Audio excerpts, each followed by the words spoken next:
Hi and welcome to my channel. My name is Justine and I am doing the Memoria preschool curriculum with my 3-year-old daughter. We just finished week 2 and I wanted to go over, how we're using the curriculum, what I'm not using, and what I'm doing instead, what I'm adding to it. So, just to go over, if you've want to, you can go through and watch some of my other videos. When we started, first we actually started with the pledge and prayer. And that's actually going really well. She's memorized the first line of prayer, which is "Thank you, God." But I think that's pretty good for a 3-year-old. So right now I just have her repeating lines that I say. Then we move on to calendar, which is in the curriculum, but I add to it. So I add the number 8 is kind of getting rubbed off right now. So we'll count to 8. So 8 was the total number of days we've been in school. We talk about what month it is, which isn't in the curriculum, and we add the day. And then we sing a Days of the Week song, and we talk about what today is, what tomorrow is, and what yesterday is. And I actually read something online, an article about how kids really don't grasp calendar until they're about in first grade. And I get it. I get what the article was saying, but one of the things I noticed was, even just basic things. Like I have a little calendar here for my daughter to do. The first week of school, it was mostly me, telling her, pointing my finger down, where exactly does she need to put her number. And I noticed today, she could do it by herself. She could visually look up at my calendar and figure out where she needed to put things. So we also have other things, so days of the week, and then the season and the weather. And today, for even the season, when I asked her, what season are we in, she was able to say summer. So I can tell that she's learning already from that, and maybe she doesn't grasp everything, but it'll slowly come. So we start with calendar, and then we do recitation. So if you watch my first week 1 video, you'll learn that, and even I think when I showed my curriculum, I kind of have my own recitation, but a lot of it does come from this book. So we spent 2 weeks on Baba Black Sheep, which she has memorized. She memorized it, I think day 7, she was able to say it by herself.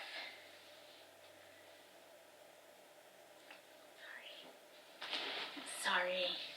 It's supposed to be nap time. I had a little one appear at the door. Okay, so trying to think about where I am. Alright, so recitation. So I do my own thing. I basically have a page of things that I would like to have her memorize: full name, gender, age, birthday. She's really close to getting her birthday. She kind of needs help with the month, and after that she knows the date. Alright, so after calendar and recitation, we read the book that Memoria Press does. So this week was The Best Mouse Cookie. This was a big hit. She is a big fan of making cookies, and we've read the book, If You Give a Mouse a Cookie, which this is the same author. So she really enjoyed that. We read it several times because a lot of times she would want this to be read before nap time and before she went to bed at night. So she's heard it many, many times now. And so for that, I went ahead and I did use the curriculum, what they recommended on the oral language, and then also with the number lesson. So I combined those two when I read the story. I didn't read them separately, or we didn't go back into the book and go over those questions. So when I read it after recitation, I included all the questions from the number lesson in oral language. Alright, and then after that, that's where I kind of do my own curriculum for a little while. Sometimes I'll take it from what they have, but most of the times it's just what I have put together, what I have found online for free. So my goal is to do this part, but keep it fairly inexpensive. So every day we do green, red, and blue. And then I'm not sure if you can see the brown baskets, but I have 4 brown baskets. We do 1 brown basket a day. Every day we do green, red, and blue. Alright, so our green basket is our handwriting basket. So we've been working on letters with straight lines. So this week was T, H, and then we did a review of L, T, and H, and the letter I. And so I'll go over, like, start at the top and trace down with your finger. And it's really cute because now she always likes to repeat what I say. She'll go start at the top and go down. And then I have salt in here, and we'll trace it in the salt as well. The next thing we do is I use the Kumon workbook, and I laminated this, and she writes on it with a dry erase marker, and I feel like she's actually doing pretty good with her writing. So she does that, and then I have her practice with pencil, which is more difficult. The pencil is thinner, so it's a little bit harder for her to grasp. And I do have her using I'm going to grab her pencil, a pencil grip, so that we're using the correct pencil grip. I did not get that, so I hold mine with my middle finger on top, and because of that, when I write for long periods of time, the top part of my hand actually hurts. But it is a hard habit to break, so I'm not as strong putting my index finger on top. But I do try to write more like that now, because I know after a while my hand will hurt. So it's really important to me that I teach my children how to properly hold their pencil.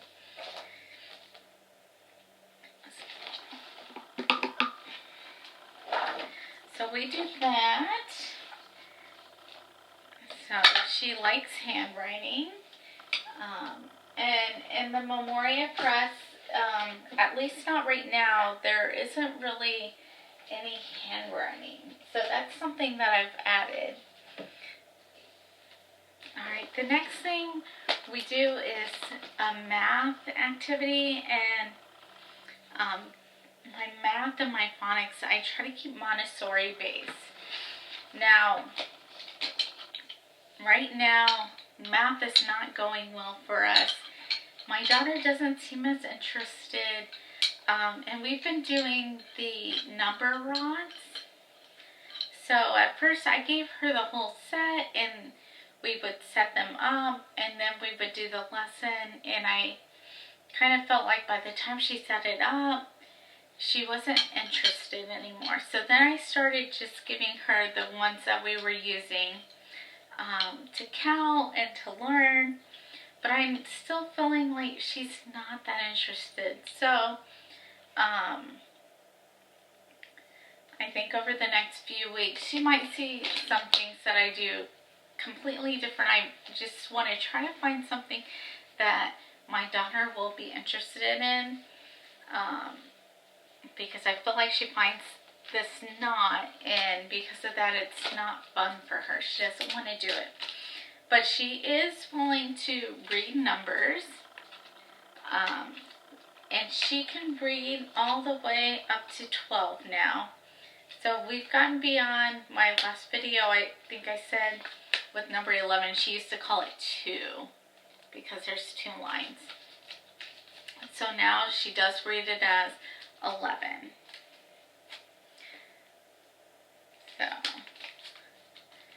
So there's that. So this I'm probably going to be changing for her.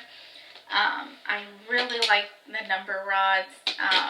Hopefully my next child will enjoy them and I'll get some use out of them. But for right now, I don't think my daughter is interested.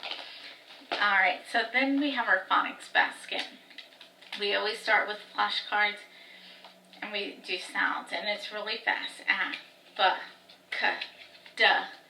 And we keep going, and maybe it takes us a minute. And she basically has all her sounds down now. And so this was the activity we did today. So she's mastered the C, M, A, and T clip cards. So today we worked on word families. So am and at. Because again, I'm trying to stick to the C, M, A, and T. So out of those letters, I can make am and at. So am and at. So what she had was, she would get a picture, and this is jam. So it would get J. I know that's not part of the letters we're doing, but her job was to figure out whether we needed to add am or at. And so she would clip the correct ending to the word. So she was able to do this with one mistake today. So that's pretty good. So I think I'm going to give it to her again tomorrow. And I have 2 CVC words that we're going to try reading and spelling tomorrow with that. Alright, and so now we're on to our brown basket portion. These are different preschool skills. So we only do one today. So the first one, I rotate each week for the first day between shapes and colors. So last week I did colors. Today I did shapes. And so we do flashcards, and she basically has a good understanding of shapes and shape names. So I also have like 3-dimensional shapes that she's learning in here. Alright, so this I found on Pinterest, and I will link the website because I don't remember what it was. And really simple, I used the Cricut and took construction paper and had it cut out little shapes. And so I have a basket of shapes, and her job was to match up. Let me see. So like this is an orange circle. She had to go in here and find the orange circle and match it in there. Now she actually really enjoyed doing this. This is something that she's done on her own outside of school hours. So she would want to come back and do this. And so our rule is currently, if her sister's up, typically we don't allow it. But if her sister is sleeping, then this is something that if she wants to do it, she can do it. Or if her sister is up, then she has to do it in the kitchen at the table, so that way baby sister doesn't get into this and mess it up. Okay. Alright, and so the second day we do alphabet work, and I review uppercase alphabet letters with her. Right now,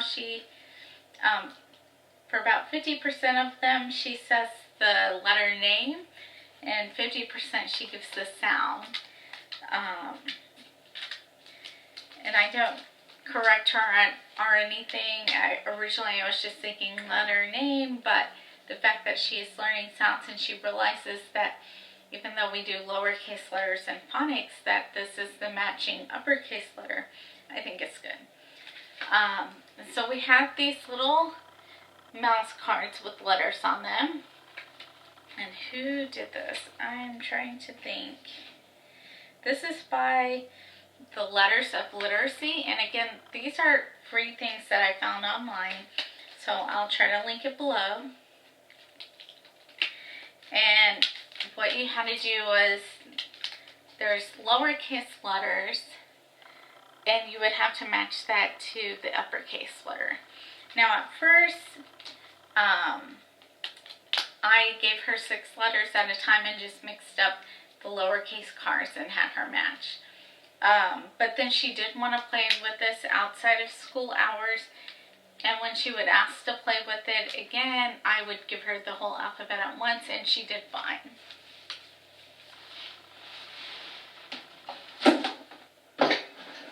Alright, so on day 3, I try to work on fine motor skills.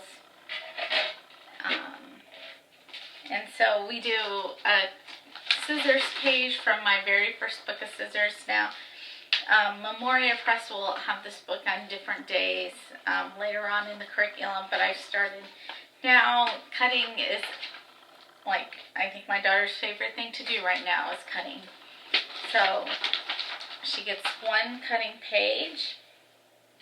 And then on Pinterest, I found this idea of having kids use Play-Doh lids and pretend they're cookies, and then pick the cookies up with a spatula and put them on a cooling rack. So since we did not have the lids, I decided, I was like, I wonder if I could make felt cookies, and then it's more realistic and instead. And felt is really cheap. So I think I only used one piece of felt to do 12 cookies. And then what I did was I took a piece of dark brown and just very a small amount, just cut a bunch of triangles. They're different sizes. So in the beginning, what my daughter had to do was she put out her cookies, and then she had to take her little pieces of felt for the chocolate chips and decorate her cookies. So, and that was good because it helps her to use that index and thumb, which will be good for writing. Alright, and then once she decorated all 12, I had a spatula. She had to, pick up her cookie.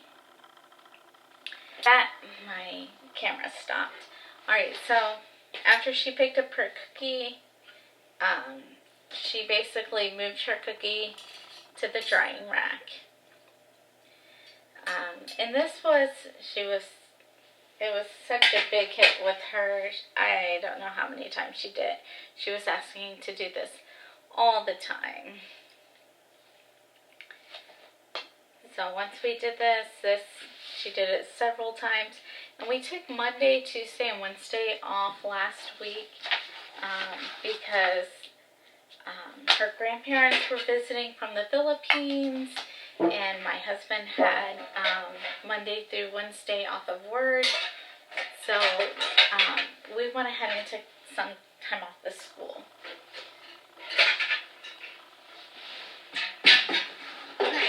And on the 4th day, we do a math activity. So this was from, this is from Play-Doh to Play-Toh. Alright, and so all it is are these little round circle cookies with numbers. And I gave her a little container with chocolate chips. And so the first card says 1. She had to put 1 chocolate chip on there. Now, she kind of lost interest though at card number 5, so we stopped there. Math doesn't seem to be her favorite thing, and so I don't want to keep pushing her to the point that she hates math. I kind of see like, okay, she's really losing interest. Let's go ahead and stop. Alright, so those were the 4 things that I add in every day. Alright, after that, we typically would do gross motor skills. That one was writing push toys, or playing with push toys, or writing on toys. And so we would play outside, but because usually when we're having school, my youngest is sleeping, I don't want to be outside, because then my daughter may not necessarily be ready to come inside. So one of them is crying. Either one of them is crying because she has to go inside and she's not ready, and I try to give her okay, 2 minutes and then we're going inside. But if I did that, then that means my youngest is just left crying in her bed. So what we'll do is after nap time, we'll go ahead and do the gross motor skills outside for this week. The enrichment that they had in the book, I didn't do, but instead I did what they had for fine motor skills, which was playing with Play-Doh and making cookies. And the last day they had, you're actually making real cookies. So we did do that, but I did that, I called it my enrichment. So I didn't do the enrichment for this week. And then we finished up our day with the religion. So we talked about bowing your head from Little Acts of Grace. And then we also read about Adam and Eve. We did not do the craft yet. I'm going to do that this afternoon. And that's basically my fault. It's nothing to do with my daughter. I forgot that I needed to get some pasta noodles because we're going to make a snake craft. And it's just lacing colored pasta noodles and then putting a snake head on. And then we would end our day with Who Took the Cookie from the Cookie Jar song and prayer. And that is week 2 for us. So, if you like this channel, go ahead and subscribe. I'm trying to put up weekly videos, or when we finish a week. If you're interested in anything else that you would like to know, feel free to comment. I do not include my daughter on any of these videos, so that allows people to comment, but it also helps us protect her privacy. This is something my husband and I talked about, so you won't see videos right now of our daughter on YouTube, because we're kind of like, she's 3, it's not her choice. So once it gets on there, it's out for everyone to see, and that opens up a whole new thing. People can comment, they can put negative comments about me, but I'm an adult and I don't know if I want to read negative comments about my child.